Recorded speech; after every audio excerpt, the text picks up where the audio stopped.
بسم الله الرحمن الرحیم. شاه محمود واقع یم ستاسې په درنه خدمت کې. نننی ورځې درس زموږ په 12مه صفحه کې د څلورم صنف دري عنوان د جواري درس دی. توجه وکړئ، عبارت ده جواری. سراج یک بچه خوب است. سراج به نجیب جواری آورد. جمیله در جمع کردن جواری به نجیب کمک کرد. معنی ته متوجه شي.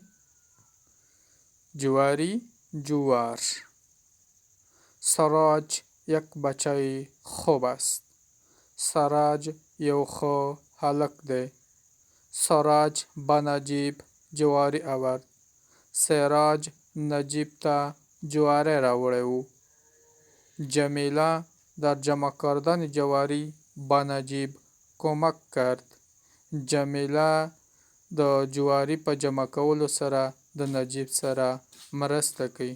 بیا چې تاسو په خدمت کې حاضرېږم، تاسې پر پاک الله سپارم. الله په امان.